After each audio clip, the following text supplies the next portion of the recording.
Excellent. It's great to see everyone here in Washington, D.C. Obviously, we have the White House right behind us, and it's a lovely winter day, sunny, but certainly if you see me wearing this, it's chilly out.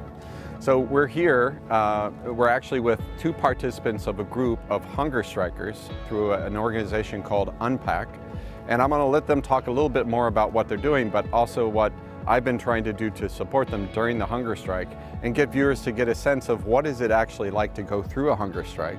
And then, with the idea that we can get more people to kind of join the movement and understand that it's safe and it's powerful in its message.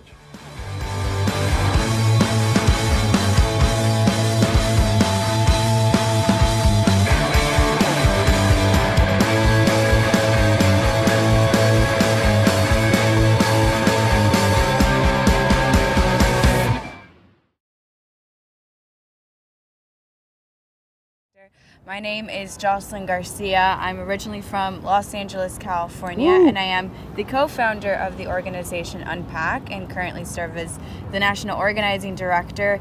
And the reason why we are participating in a hunger strike, today is day 15, is because we are trying to pressure the Senate and President Joe Biden, who is behind us, to pass the Freedom to Vote Act, which is an extremely important bill to ensure that our democracy is working for people like us here. Excellent. My name is Kyla Frank. I'm 23 years old. I'm a recent graduate of Virginia State University. I joined Un-Pac back in March. I serve as a national organizing manager.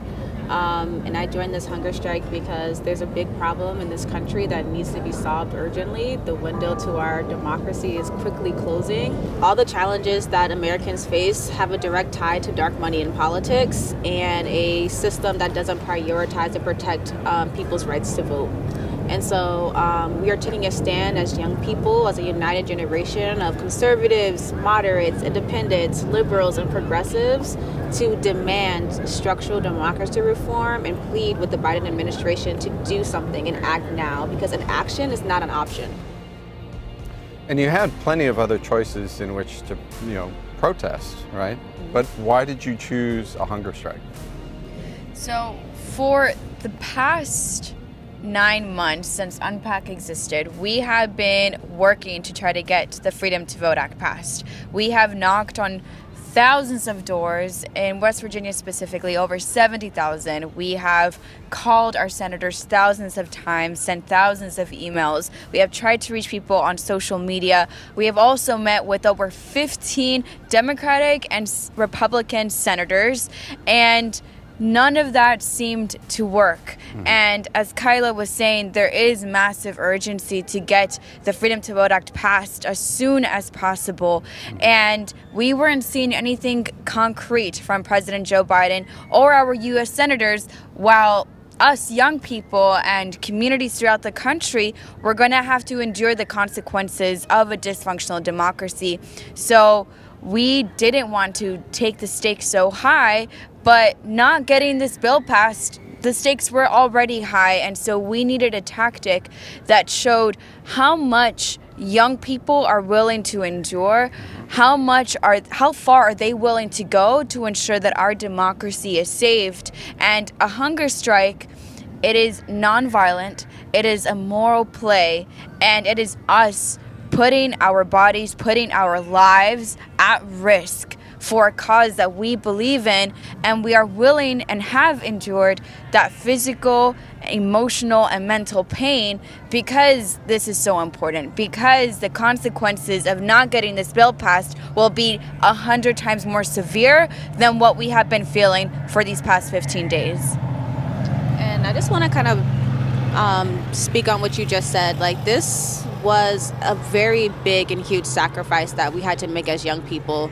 And like Jocelyn said, we did everything our senators told us to do. We called them, we emailed them, we reached out to them, we scheduled meetings. These are all things our senators say, like, do this and we'll listen to you. We'll pass laws that you guys tell us to pass. We'll listen to you. And none of that worked. And so we not only brought this sacrifice, we brought in all these feelings of frustration, all these feelings of like hopelessness into this moment. And I don't want to live in a world like this anymore. I didn't want to be here either. But again, this sacrifice was so important and needed to be made. And it's unfortunate that it had to fall on the backs of us young people when this should have been their jobs. Like, our senators' jobs are to pass legislation and pass things that that is the will of the people. And so, again, it's hard to have to process all of this because I'm still processing 15 days later. But again, this was an ultimate sacrifice, not only on our bodies, but also our mental health. So as a hunger striker, tell me a little bit more about your experiences. I know what I did to kind of support you guys through it, but obviously you were throughout all of it. Give viewers a sense of kind of what is it like when you first getting prepared for it, and then the initial phases, and like where you went through in the experience.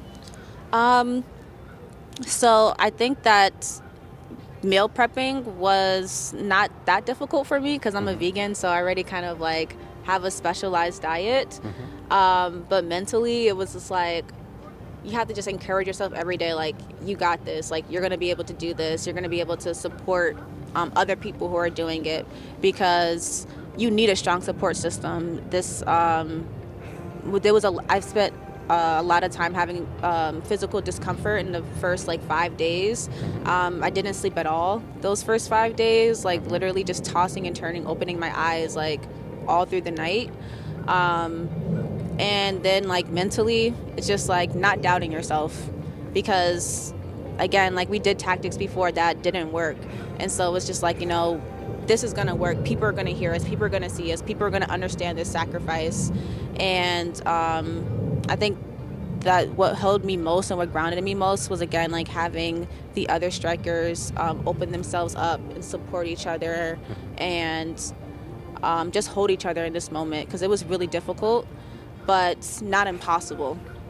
And once you get over those first few days, those hurdles of discomfort, and you get into that community around you, it gets a lot easier, and your resolve gets a lot stronger.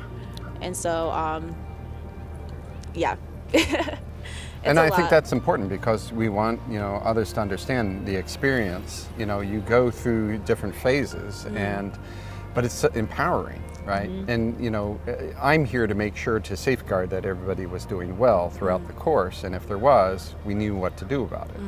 But it's to encourage others to kind of join the fight, because it's paramount. And, you hear hunger strike, and, people may have different thoughts or perspectives about it, but I want to really try and encourage others that you can do it. Obviously, speaking with a medical professional beforehand and having somebody on site to be able to monitor you guys was important. But honestly, it was all in your hands. I was just there just in case to catch you if you needed it. It was definitely comforting. Yeah. Right, and as Kyla was saying, it is very doable, and some of the steps that we took before we launched the hunger strikes was having every striker speak to a medical professional to ensure that there weren't any specific dangers that we needed to be aware of. Everyone also was COVID tested, and also ensured that they were vaccinated.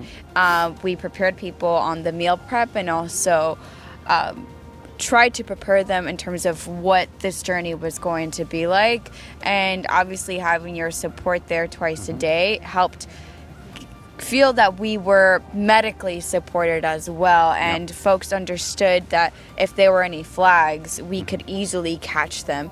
But what Kyla emphasized, the community perhaps was the most essential part, and creating relationships with each other.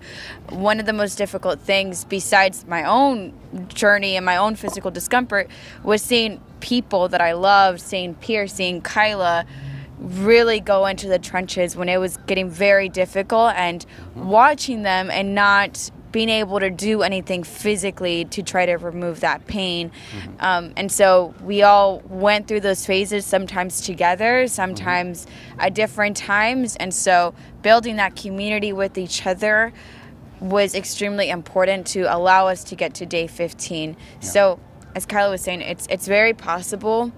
It's very effective because it's a tactic that runs on for a while, and everyone can resonate with what not eating feels like. Yes. And also people can imagine what not eating for over 2 weeks can look like. Oh yeah, yeah. Imagine when you start feeding again.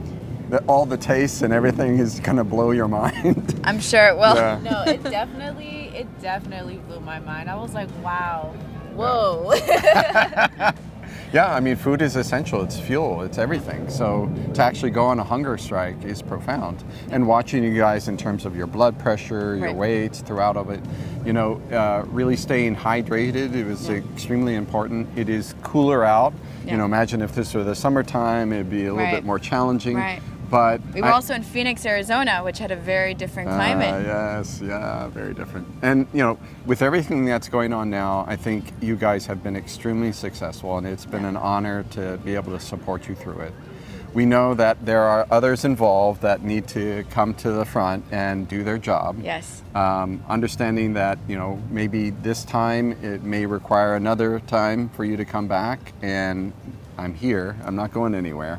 And I would really want to encourage everybody out there who understands this cause and understands that we're here to help support that.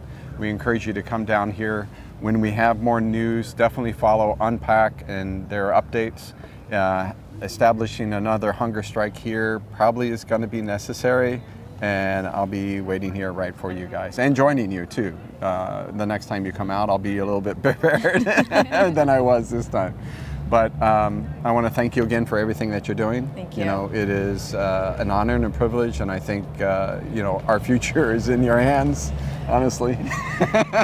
Thank you. Well, it's been an incredible journey, and as mentioned, having your presence here with us has really made all the difference to help alleviate some of the fears or concerns that we've had.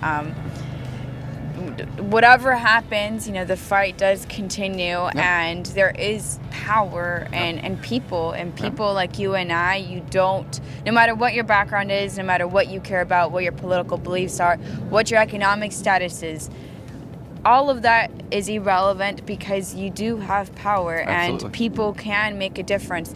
We are young people from all political affiliations, from all backgrounds, whose parents are all very different and from across the country, who came together because we have a shared vision of what this democracy should be, and that is serving all of us. And we are here doing the absolute most, and we have made a difference. We have changed the Senate agenda to prioritize voting rights, and 2 weeks ago that wasn't the case. So if we're able to do that and we're able to endure, anyone can do this as well. And if perhaps, you know, striking is not the role for you, there's a role for everyone here. Yeah, absolutely. Well, thanks everyone. Come back and see when you guys come back in town next time. Hopefully there'll be some snow on the ground and Well, it's a little more chilly. drama, but excellent. Again, thank you so much. Thank you. I just want to thank everyone for listening today. We are so humbled and grateful for the support that we received across this country. And so if you want to learn more about us, go to our Twitter page at Let's Unpack, go to Instagram at UN_PAC, go to our website un-pac.org, and let's unpack together. Excellent. And of course, always Earnest Medicine is going to be following stories like this and the connection that we all have. We're all on this third rock from the sun, screaming through the universe. So let's hold on and have some fun along the way too. I want to know what it's like when you guys start having peanut butter again. Oh man, I haven't even had any yet. If you happen to find any of this interesting, or more importantly, if you want to collaborate, check out the link below so that you can send us your comments, any stories you may have, anything. You know, we're happy to entertain it, and this is really about us going on a journey together.